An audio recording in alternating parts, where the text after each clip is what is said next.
two things out of the ordinary about that baby. First, its parents embraced, and second, they wholly rejected. Although, it was some time before the baby's second peculiarity emerged. And until it finally did, no one was any the wiser. Not even the child itself. Its mother surely enjoyed that brief period of happiness, before her child finally realized the truth. Blind to the fact that the moment it had let out its first cry, everything came crashing down. To this day, she still doesn't know the child she gave birth to. That she set loose a curse upon the world. A curse that turned demons into angels, humans into witches.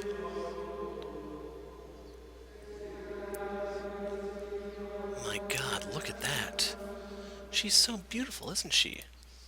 Have you seen her laugh? Not yet, I haven't. At any rate, that color is certainly something else. God's gift to us. No, she's an angel sent from heaven. An angel.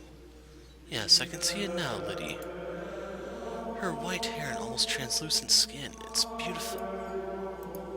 My, she opened her eyes. Maybe she felt you nearby. Do you like your father more than me? Is that it, sweetheart? Gorgeous, aren't they? Such a deep, enchanting color. Like two little jewels. That they are. A magnificent shade of red. I've never seen anything like it. And this is our child. She's special. I can feel it. We have to take good care of her. She needs a name. One that's just as special as her. Have you already chosen, Antonine? You were the one begging for a girl. You do it. Besides, I already had to rack my brain for the boys' names. Now it's your turn. Are you really going to let me? My, that's quite a lot of pressure. Name her after an angel, then. I like that. Alright, then. We'll call her Michelle after the Archangel Michael. You'll grow up to be beautiful as an angel, my Michelle. I've always wanted a little girl. With her snowy white hair, skin so pale you could see the veins beneath it, and her red ruby eyes. She was a very peculiar-looking little girl, and her mother showered her with love. She truly believed her daughter was an angel sent from above, born as a human child. The blessed babe, born a girl, was given an angel's name. Michelle. Me.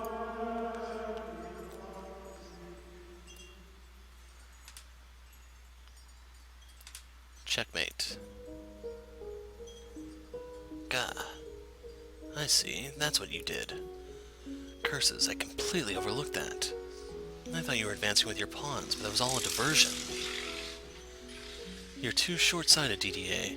You need to look at the big picture. Sometimes it's the tactician and not the soldier holding the sword. You got me. You're quite good at this, Michelle. What inspired you to take such an aggressive strategy? It was not an inspiration. It was derivation.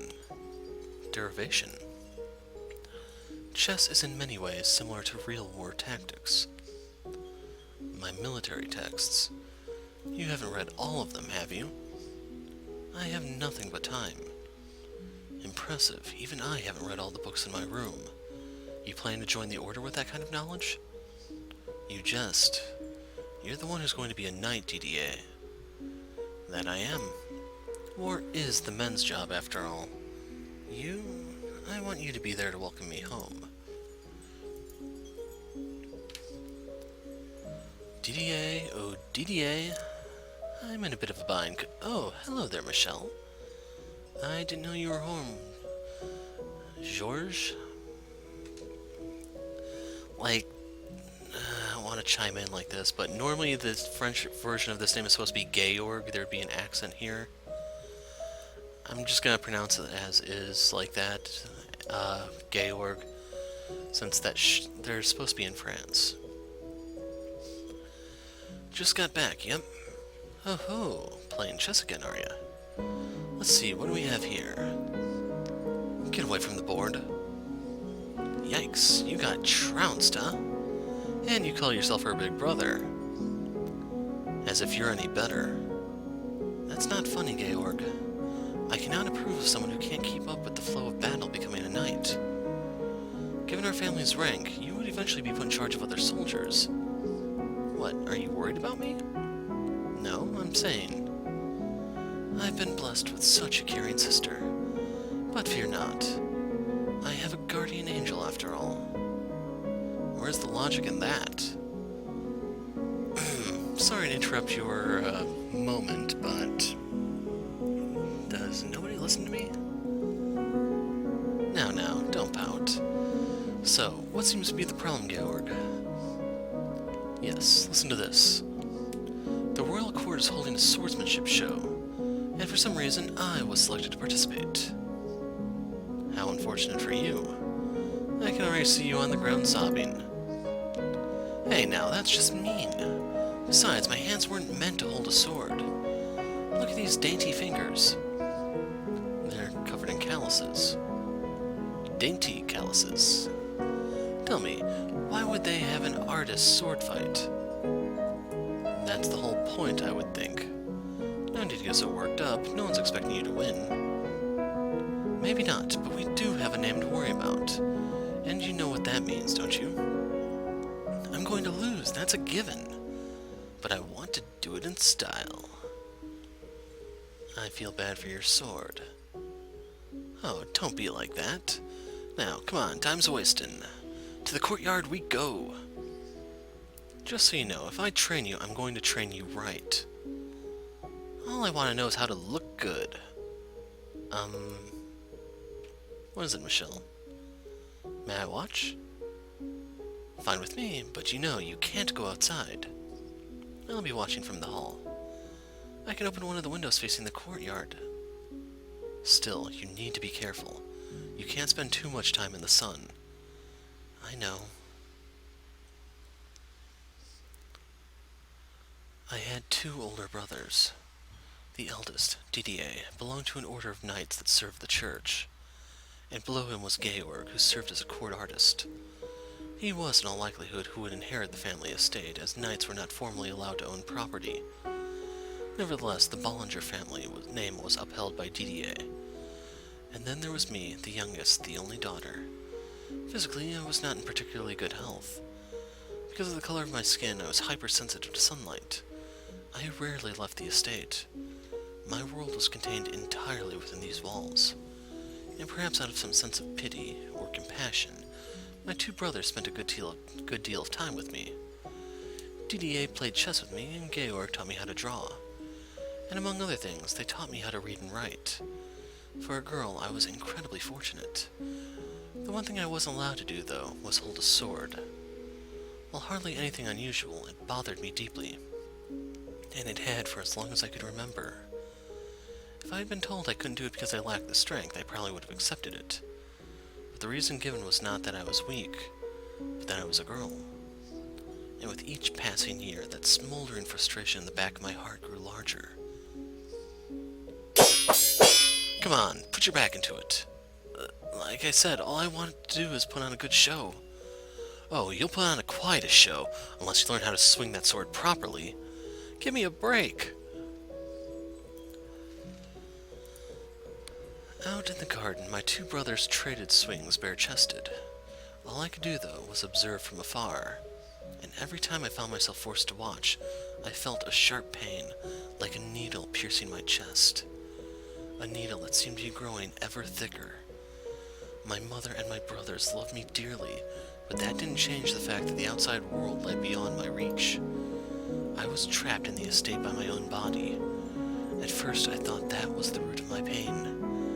But that answer seemed to contradict something inside me, something I couldn't explain. Something I couldn't ignore, even as a child. So I searched within myself, trying to find an explanation for the constantly swelling sensation of wrongness inside me. Day after day I gazed into the cavern of my own heart. My, now what are the 2 of them doing out there?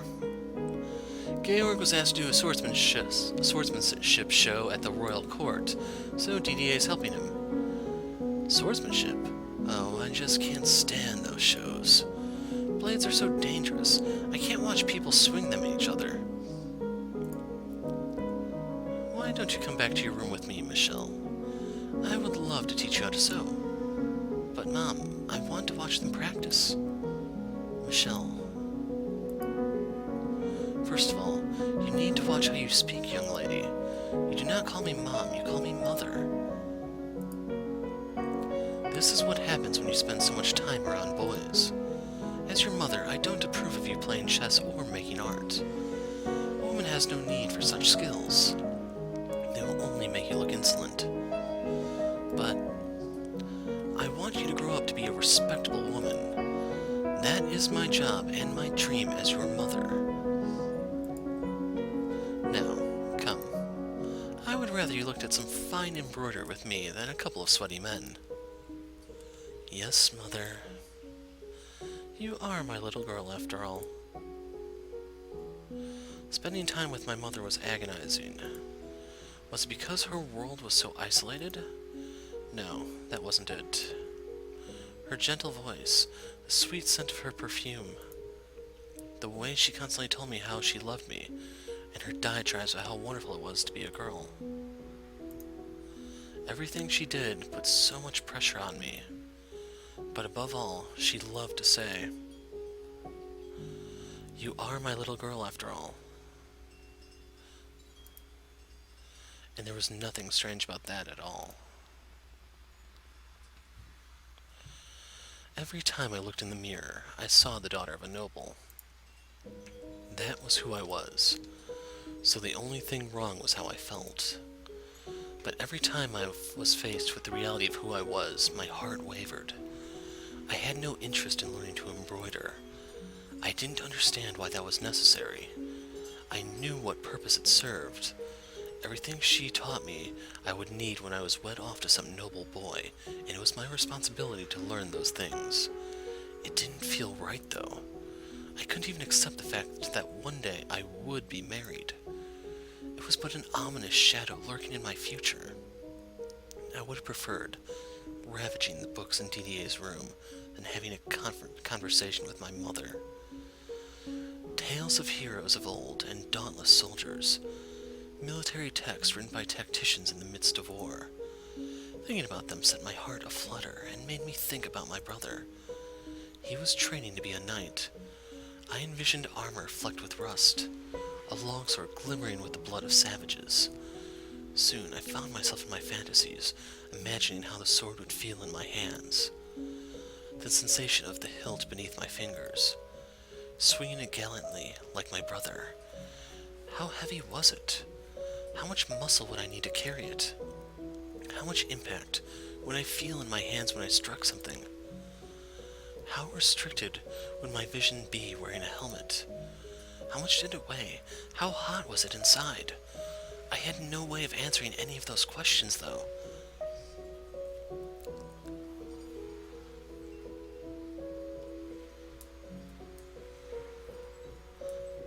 Kill me now.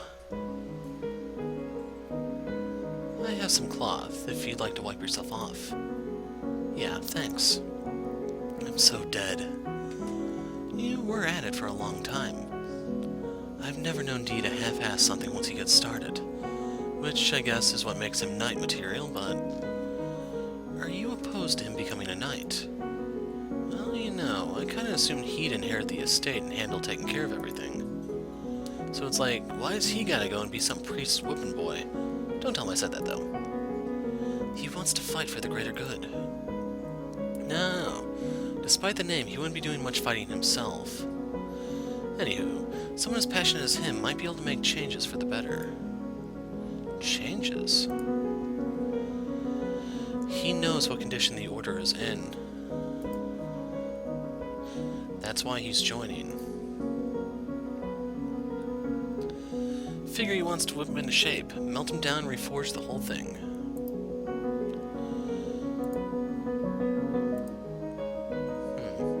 So he might be able to change things. What? What are you muttering about, Michelle?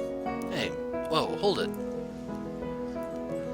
The pain I felt in my chest when I smelled the sweat emanating from Georg's body looked at his slender but distinctly male build, I was convinced it was admiration. Did I want to become a knight too? Maybe the discomfort I felt was because I wanted to be like him. Would it all go away if he were able to change the rules and I could join the order as well? I was positive it would.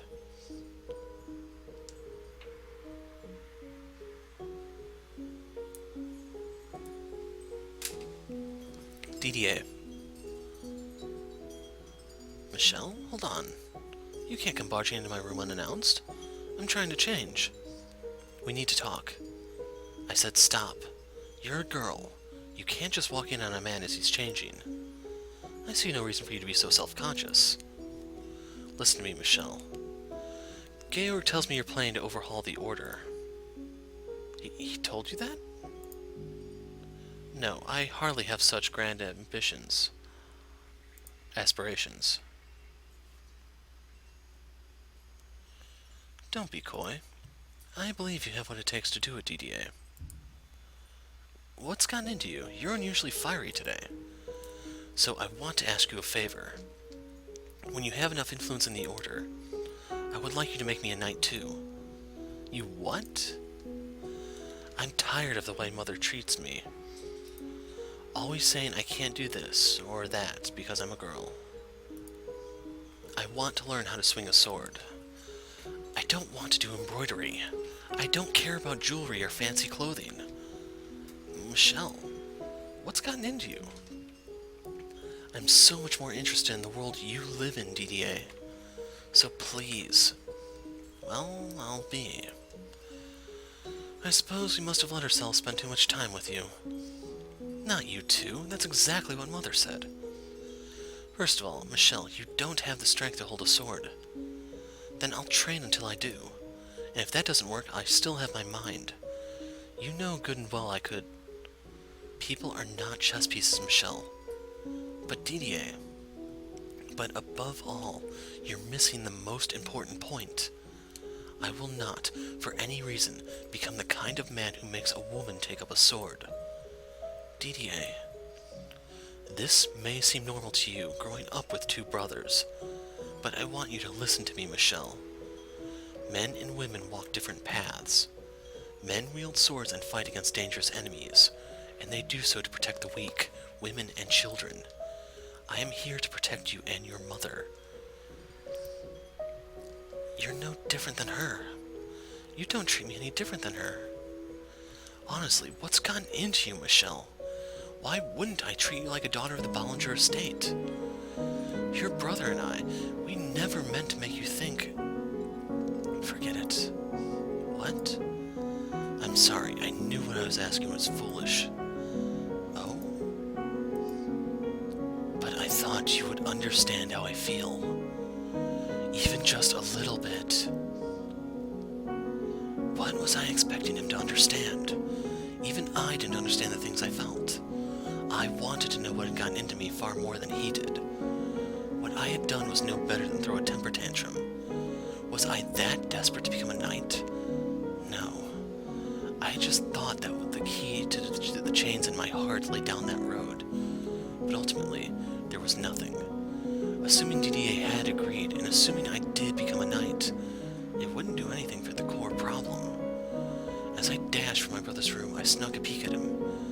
His face was filled with an intense perplexity, and how could I blame him? I had tried to push a dozen different ideals onto him at once. Filled myself with the vain hope that he would somehow be able to make sense of me when I couldn't even make sense of myself. And now, bubbling with unwarranted anger at being let down, I fled to my own chambers. I can only imagine how frustrated that must have been for him.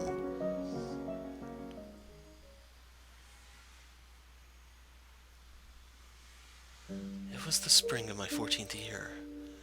Heavy clouds filled the sky, blocking out the sun and giving the impression of late evening all throughout the day.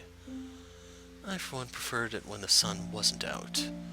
Not that sunlight would kill me, but if it was bright enough, the whole world was so white I could hardly see a thing, which meant I could only go outside on days when the weather made everyone else more gloomy. As I was meandering through the courtyard, I spotted someone I had never seen before. A warm breeze blew past, sending up a swirl of flower petals. The girl's dress hung lightly over her frame, tracing her gentle curves. "Who are you?" I asked bluntly, and the girl twirled around smiling. "My apologies. You just have a beautiful courtyard here. I let myself in for a little walk." Long reddish-brown hair flowed over round feminine shoulders. It swayed slightly in the wind. The cloud of melancholy dissipated in the light of her smile. "You must be Michelle. You're just as pretty as I heard." "And you are?" "My name is Amy. It's a pleasure to finally meet you." Finally meet me? What was she talking about? As I stood there, baffled by this strange woman, she stepped forward toward me, kissing me softly on the cheek. "I'm thrilled to make your acquaintance, Michelle." Her voice was like someone pouring honey into my ear, electrifyingly sweet. "I'm Georg's fiancé," and it also stuck another needle in my chest.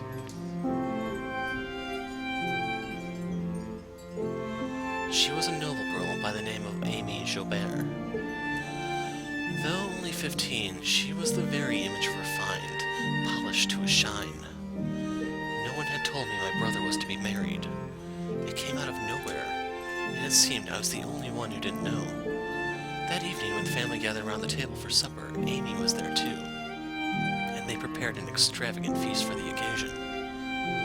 My father Antonin looked so proud of his two boys, Didier soon to receive his assignment and Georg soon to be wed. The banquet proceeded smoothly, not a doubt in the air that we were a happy family. While my mind was elsewhere, I found myself unconsciously chasing Amy with my eyes, watching the way those slender fingers gripped her spoon, her full lips parting to allow a piece of fruit in, her deep red tongue visible for but the briefest of moments. The way all the muscles in her face seemed to relax in bliss as sweet juices seeped into her mouth. The way she spoke, so soft and gentle, letting each sound hang in the air just briefly before intoning the next. She was distinctly feminine, in a different way than my mother. Apparently, Amy was going to be living at the Ballinger estate for some time. Mother was pleased to have another girl around. Or, more specifically, she was relieved to have found someone other than my brothers for me to spend time with. I had assumed I would hate being around another girl. Surely she wouldn't be able to play chess after all. But for some reason, I felt much less suffocated around her than my mother.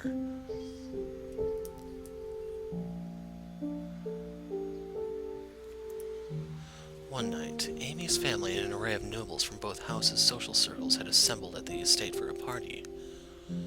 A din the likes of which I'd never heard in my life filled the great hall. Everywhere I looked, there were people, people, people. Servants scrambled every which way. Silverware clanged against dishes in an almost constant hum. Voices from all directions. I felt moderately ill. "Hey, D, I feel like we're critically short on waiters. This don't look good for us." And who was it who went about inviting everyone he came across again? Who are those people?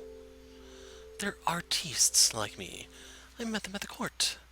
Let's see, we have some painters, composers, sculptors, troubadours, poets, writers, you name it. None of them have any connection to the Joubert or Bollingers." "Sure they do. They're my friends. And you know, this is me and Amy's party. You can play with your friends elsewhere. I hope you realize we have a name to uphold." Off in one corner, several men, presumably Georg's friends, gathered in a circle. They stood out from the other aristocrats, both in appearance and the air they gave off. The clothes they wore, the embroidery hidden beneath their jacket cuffs, their manner of speech, the way they held themselves. They were, simply put, a far cry from the hard-headed Didier's ideal party guests. Even watching them from afar, it was clear my two brothers ran in very different crowds. The only reason headstrong Didier and free-spirited Georg were able to get along at all was because they were brothers. If they had been strangers, I doubt their paths would cross much, and if they did, those intersections would be quite rocky. "Hey, come here, guys." Georg's shouting voice pulled my preoccupied mind back to the surface. He summoned his friends, then led them to where I stood. "What are you doing hiding in the corner, Michelle? I didn't even notice you. Allow me to introduce you to a few of my friends."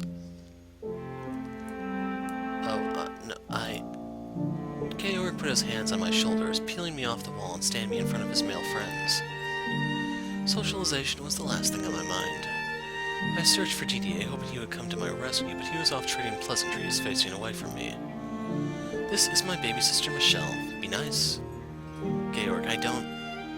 "Graces, your skin is even more pale than I imagined. It's like something out of a fairy tale. And why have you never brought her with you to the court? She'd be a sure hit. And how old are you now? 12, mayhap? Now, don't treat the lady like a child. I'll have you know she's 14. All the more reason she should be out there making friends. The whole court would flip if they knew you had such a gorgeous sister, Georg. Don't be a brute, my man. Our little angel has to be kept inside for personal reasons." Uh-oh. Sounds like I haven't been showing the lady her due respect. I've yet to even properly introduce myself. How rude indeed. Their laughs grated on my nerves, and so did the way Georg spoke as though I was his property. They looked like they were appraising me, which made me sick to my stomach. I had been paying enough attention to notice the man who had asked if I was 12, and the rest of them too, examining me from head to toe in search of curves. I was indeed underdeveloped for 14, but what did that matter? I didn't want a body shaped like Amy's or my mother's. "Now then, milady, a proper greeting." The man got down on one knee before me. For a split second, I didn't even comprehend what he was doing. "Go on, Michelle. He's waiting." He whispered into my ear. That was when it all came back to me. The traditional greeting performed between a man and a woman. "Come on, Michelle. Don't tell me you forgot what to do." I knew the process. I had that knowledge. Mother had taught me the rules, shown me the procedure. I was to present my hand to the man for him to kiss. All I had to do was hold out my hand, but I was frozen. My body fought tooth and nail against the simple act.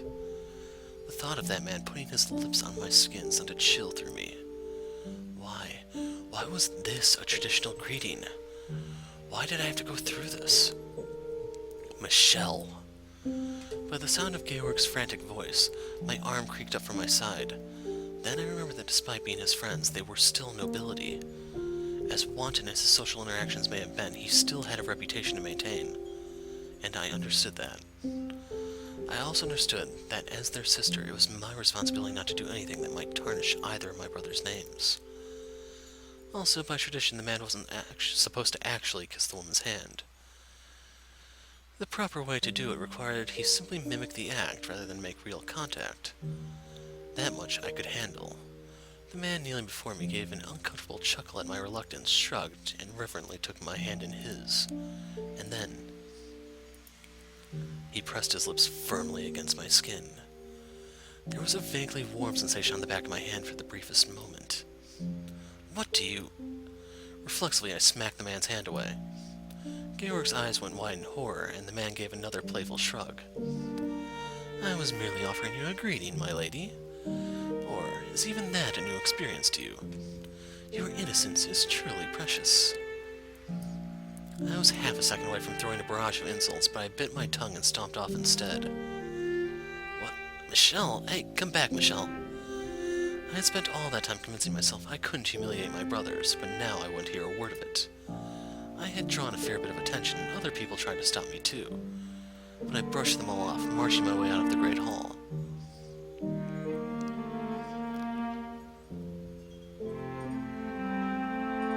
I feel so dirty. You call that a greeting? No, that was no greeting. I'll be taking that. I say, practically swiping a glass of water off a passing waiter's tray. With it, I washed my hand by the window facing the courtyard. But no matter how much water I poured over it, I couldn't erase the sickening sensation of his mouth on my hand. So I rubbed it with my sleeve until my skin was bright red. I wanted to feel something else, anything anything else, even pain. Think before you act, Georg. What are you doing inviting people like that into our home? I was angry. I had every right to be. He had not performed the proper greeting. Even in jest, he had no business actually putting his lips on my hand. It was not an acceptable behavior for an aristocrat. He was a guest. He should have been ashamed. Was I angry that he had been disrespectful? No, that wasn't the reason. It was... That wasn't very nice of you, running off like that. At the sound of his voice, I couldn't turn back. I felt a sickening warmth almost directly against my back. That man from the Great Hall grabbed me by the wrist, spun me around, and pressed me against the wall. The bitter scent of wine wafted from above. What the hell are you doing? I tried a second time to get away from him, and that was when reality sunk in. I couldn't do it. All the strength I could muster wasn't enough to make the man's hand budge. My arms were locked in place. I didn't think he was especially strong either. He was hardly built like Didier, and still I couldn't move an inch. You've got a tongue like a boy, m'lady, but I know some people are fond of that these days.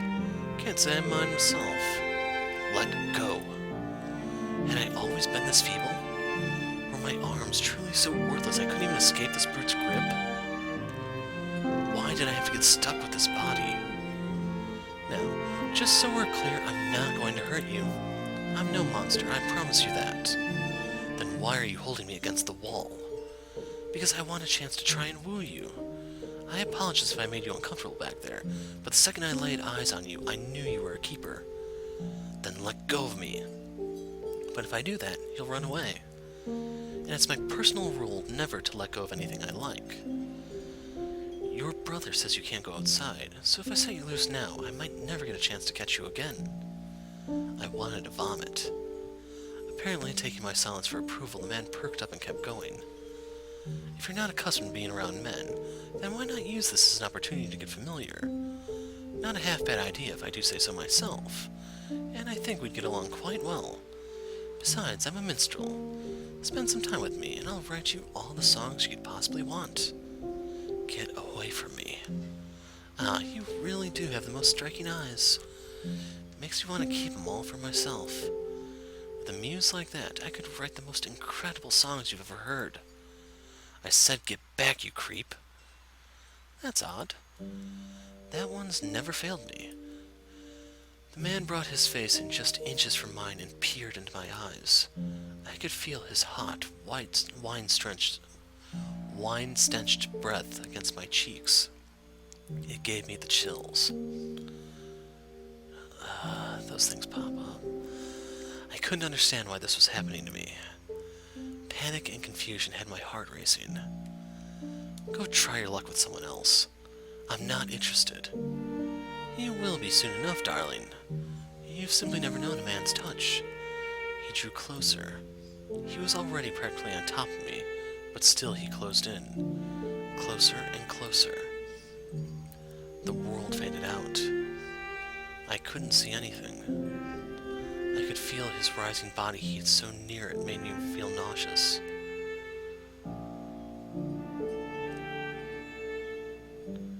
Okay, I just misread that one. My eyes flung open, but there was nothing there. I only felt. I could only feel. I couldn't move. My body wouldn't budge. In my mind, I kicked the man away, pulled my fist back and slammed it into his jaw. Again and again and again until his face was unrecognizable. Again and again and again and again I beat him. Reality would have none of that. Michelle! Hey, what do you think you're doing? 3 seconds? 10 seconds? Longer? I had no idea how much time I had lost. The next thing I knew, Georg had the man by the collar. I fell back against the wall, staring absent-mindedly as the two struggled. They traded blows and they traded insults. Before long, they had drawn a crowd. While they went at it, I distinctly drifted away, and I had only one place to go. I didn't even bother to light a candle. I just stared into the darkness. My heartbeat was maddeningly loud in the otherwise silent chambers. What had happened? What had he done to me? Why? Why couldn't I do anything? The last thing I wanted to do was cry. Tears would only serve to worsen my humiliation, only magnify how wretched I was, only make me more effete. I bit down on my lip hard. I had no need for that trash in my body. I dug my nails into my arms. I had no need for that trash in my body. All of this, every last bit of it. That was why I was the way I was. I didn't know how to put it into words. I didn't know how to express this boundless frustration within me. But after enough wordless groaning, a single word slipped from my lips, and it felt incredibly right. God damn it. I knew good and well a girl should not be using such words. Even Didi and Georg would have gotten an earful from mother or father if they were caught saying that. Regardless, God damn it. It was indeed the most fitting word I could come up with to represent even the smallest bit of my anger and loathing. I knew all I was doing was shifting the blame, that all it would accomplish was making me look pitiful. But I would take that over crying like a girl any day. I let loose a sigh that was halfway to being a scream, then started clawing wildly at my hair. I wanted to yank out every last damn strand of it. I didn't want it. I didn't want any of it. Any of this body. But in that case, what did I want for my body? Michelle. May I come in, Michelle? It was Georg's voice, slightly muffled through the door. The man who had invited those people into this house. I would be lying if I said I didn't hold that against him. Michelle. But at the same time, he had also come to my rescue. Besides, I hated myself the most. I despised myself for being so helpless. I'm sorry, Michelle. I didn't mean to hurt you. It's not locked. After a few moments of silence, Georg slipped into my room. Your hair's a mess, Michelle. And my God, you're bleeding. That was when I first noticed the stinging sensation in my lower lip. A metallic taste spread through my mouth. I had been biting it much harder than I realized, and there was a lot more blood than I expected. A trail of it was running down my chin, seconds from spilling onto my clothes when Georg wiped it away. I'm really sorry, Michelle. He can be a real ass when he drinks. And he's a bit of a womanizer at that. I never expected he'd try to go after you, though. I'm really sorry. I didn't mean for this to happen. But, you know, there's a chance he may have genuinely taken a liking to you. That just makes it worse. Sorry. You're right. You want to be with a man you like, I understand. He ran his hands through my hair as if trying to calm me down, at the same time cleaning up the mess I had made of it. It made me feel like I was some kind of plaything. A joke of a doll. I don't. Huh? I don't want to be with anyone. I would never, ever be comfortable with a man putting his hands on me like that. However, I'm sure you'll find someone eventually, Michelle. Someone that feels right for you. I feel kind of awful for introducing you to him, but there are plenty of men in the world. You might not be interested now, but that'll change soon. It's part of growing up. You'd be best off forgetting today ever happened. I was dead certain, but apparently that wasn't enough to convince him. The very idea that I might one day meet a man who I wanted to touch me made my skin crawl. Why did I feel like this? Was I just not interested in men? No, if that were the case, I wouldn't admire my brother's bodies. I didn't have an aversion to men. In fact, I enjoyed spending time with my brothers far more than indulging my mother in her woman's world. What I couldn't stand was the particular look men would sometimes give me. But why? Why did I not like that? I had no answer. My thoughts were only going in circles. Are you okay, Michelle? He peered down at me, his face twisted in concern. But I couldn't answer him. How was I supposed to articulate this? My anger, my frustration, my irritation, my fear? I had no confidence you would understand. Georg, how's Michelle? Amy's voice came from down the hall and came from the doorway. Inexplicably, I felt like someone had stuck their hand in my chest and was now squeezing my heart. Like I had just been caught in a compromising situation with the last person I wanted to see me. Yeah, she's doing good, aren't you? Yes, I'm fine. Glad to hear it. I was clearly lying, not even looking him in the eyes when I had said that. That seemed to have gone over Georg's head, Georg's head. Amy, on the other hand, you don't look fine at all. She said, a hint of pain in her voice, and then entered the room. Georg, Father was asking for you. He says it's time to bring the gathering to a close. You should get going. I'll stay here with her. Is he? All right, then. Sounds good. Once the sound of Georg's footsteps had faded into nothing, Amy took a seat beside me and without warning wrapped her arms around my shoulders. It's much better to talk to another girl at times like this. My heart leapt into my throat, but beyond the shock, I also found myself welcoming the warmth. It was pleasant, unlike the man's. That must have been terrifying, but don't worry, you're safe now. It wasn't really, no need to pretend, sweetie. If a man had pinned me against a wall, I'd be scared too. I mean it. I wasn't scared.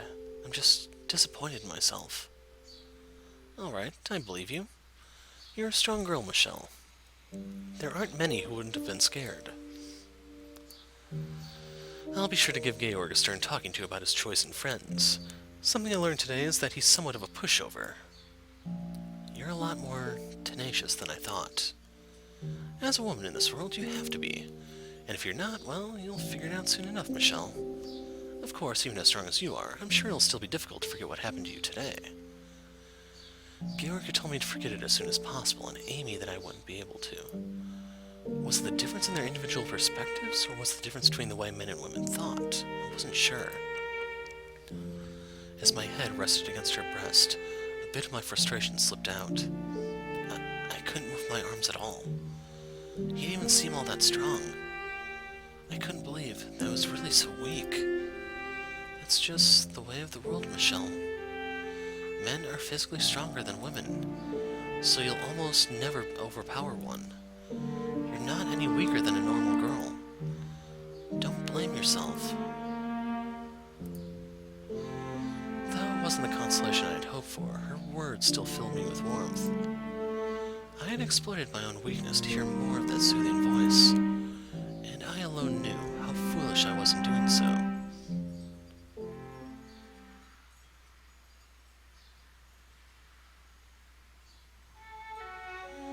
Amy frequently visited my chambers. I didn't know if it was at Mother's request or of her own volition, but I prayed it was the latter. She was a very touchy-feely person, and she seemed to have a particular fondness for playing with my hair. Whenever her voice danced its way into my ears, it would wreak havoc inside me. Being enveloped in her scent day after day stoked the fire growing within me. I did my best to remain as straight-faced as possible because the last thing I wanted was her catching on. I understood that the things I was feeling were untoward, to say the least. Your hair is so utterly enchanting. I've never seen hair so white before. I think having color is much prettier. Well, Georg says white is the most difficult color to make with paint. There's no greater challenge than capturing the beauty of true white. Living with such a splendid example of the color must have given him a very high standard of quality. Say, Michelle, maybe you could tell me about yourself today. I would love to get to know you better. Tell you about myself? Yeah, we could even become better friends if we found some mutual interests. I enjoy playing chess, and I consider myself quite good. Oh my, chess? I've never played. You're such a bright girl, Michelle. Would you like to try? I could teach you. I appreciate the offer, but I think I'll pass. I doubt I would be any good. Okay. What else is there? Say, Your favorite kind of flower, fragrance, color of gemstone. Are there any embroidery patterns you're particularly skilled at? I don't have any favorites, no. And I'm not especially good with a needle either. No? Do you have shaky hands then? I wouldn't say that, no. I'm, fairly good with a knife, I think. A knife? Oh, like a kitchen knife? No, a sculpting knife. Sculpting? Is that really so strange? It is a bit unusual, I'd say. But Georg does it all the time. His room is practically made of wood chips and charcoal and paint. Georg is an artist and a man. There's nothing unusual about him doing some sculpting. Why is it okay for him, but not me? Does being a girl really make that much of a difference? Well, why don't we practice embroidery together, Michelle? I get the feeling you've spent too much time with your brothers. But now you have me. I'm sure it won't be long before you appreciate how much fun cooking and needlework can be. She sounds just like Mother. And she gives the same reason too. Because I'm a girl. But that's not an explanation. It's a vague generalization. That said, if I agree, I can spend more time with her. Okay. Wonderful. We'll come up with beautiful designs together. And when you've made something you're proud of, you can give it to a boy who catches your eye.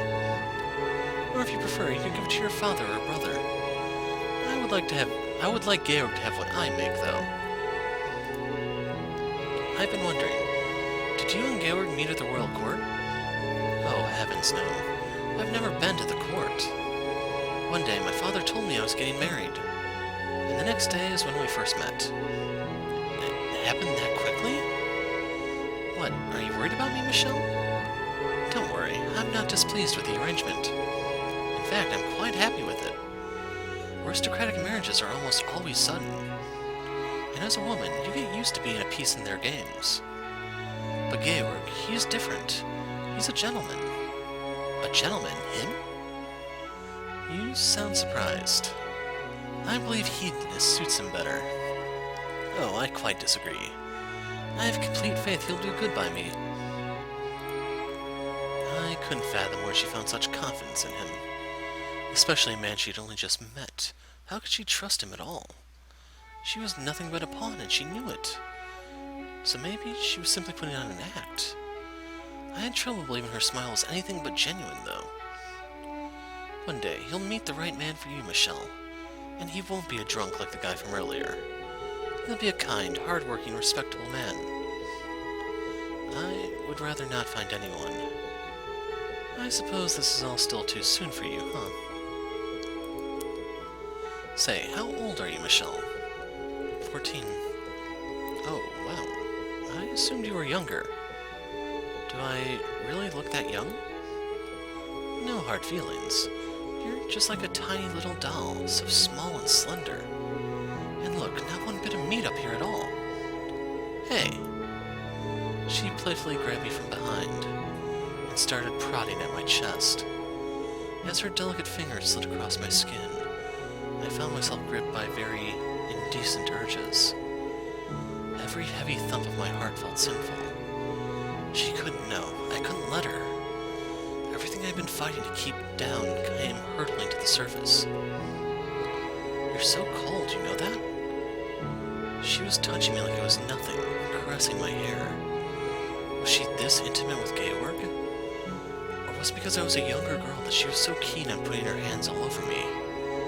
Before I understood what I was feeling, my body acted. It was pure, unfiltered impulse.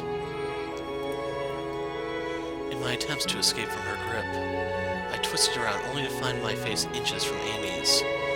Slowly, gravitating closer, I pressed my lips against the corner of her mouth. Amy sat there, flabbergasted. I was equally aghast. I'm sorry. As I frantically put some distance between us, I'm sure my face was red as an apple, though I didn't know it at the time. Well, that was certainly unexpected. I'm sorry. Did I make you uncomfortable touching you so much? Amy was smiling, though it looked forced. No, not at all. Then I must have startled you. I'm sorry. If If I'd let you go sooner, we could have avoided this accident. What do you mean, accident? A kiss on the lips is... It wasn't an accident. It wasn't, Amy. I seem to have confused you somewhat, Michelle. What? I know I can be very touchy-feely with you, and you took that to mean you should do the same. No. You can't do that again, alright? If you want to kiss your friends, you do it on the cheek. Save the lips for the man you love. I should get going then. Georg starts getting cranky if I don't give him enough attention. Hold on, Amy. So long, Michelle. She wouldn't hear me out. Once Amy had fled my chambers, that was when I finally comprehended my own emotions. That she had stolen my heart. But Amy was Georg's fiancée. No, that wasn't the problem. My body was not meant for her love.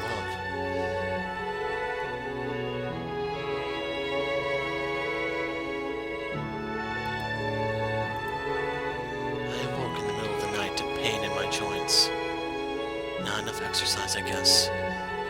I tried bending and stretching my arms, but it did nothing. So after pondering on it for a bit, I decided to go for a late night walk to distract myself.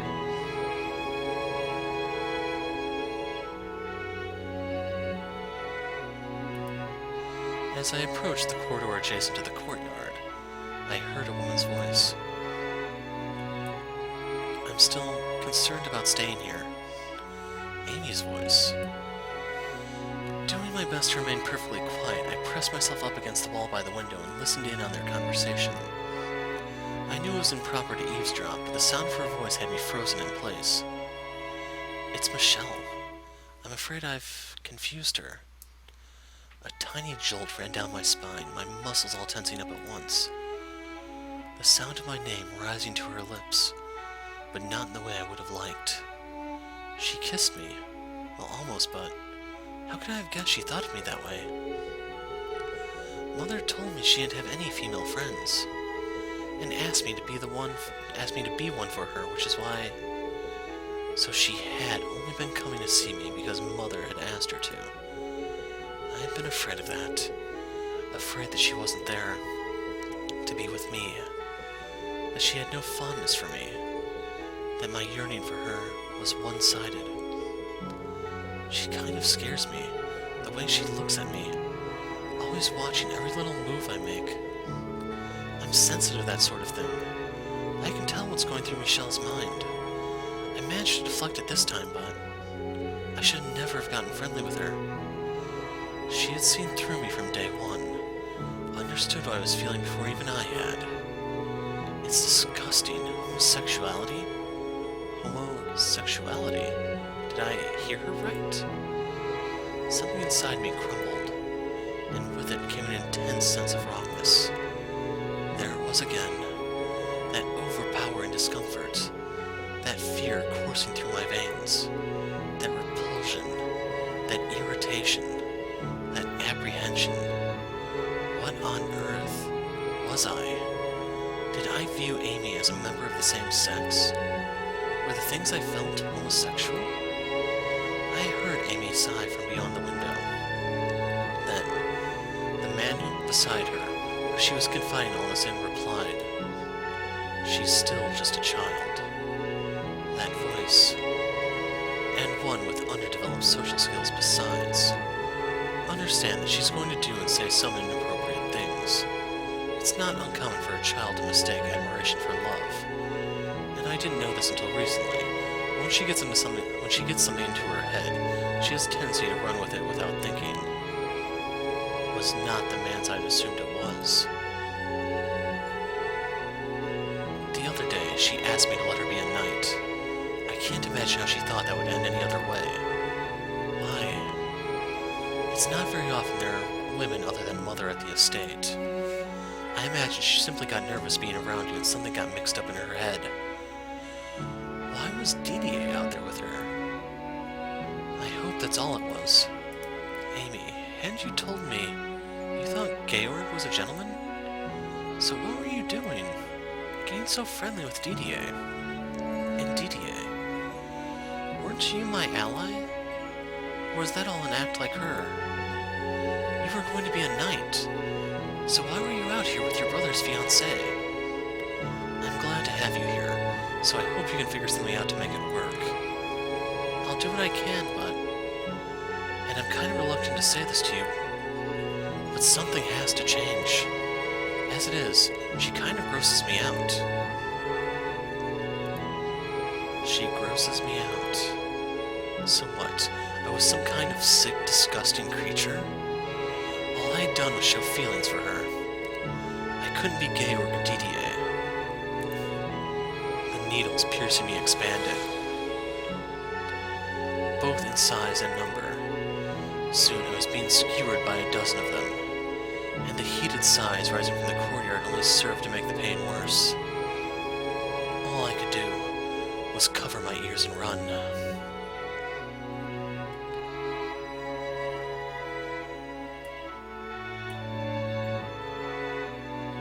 Why? What were you doing out there, Didier? How am I gross, Amy? It's not real. It's all a bunch of lies. This entire house is nothing but a fraud. None of it was ever real. The family gatherings, Amy's smiles, Didier's kindness. Georg, what about Georg? Did he agree to the marriage knowing about them? What the hell are they thinking? You want to know who's really disgusting? God damn it. I will not cry. I will not cry. I can't let myself. Girls cry. Tears are for girls, not for me. I bit down hard on my lip, wrapped myself in my sheets, and pressed my hands hard over my ears. Squeezed my eyes shut as tight as I could manage. Tried to get away from the things I had seen. Images of them embracing the night threatened to float back to the surface, but I shook my head, casting them off. Praying I wouldn't have any nightmares, I drifted off to sleep.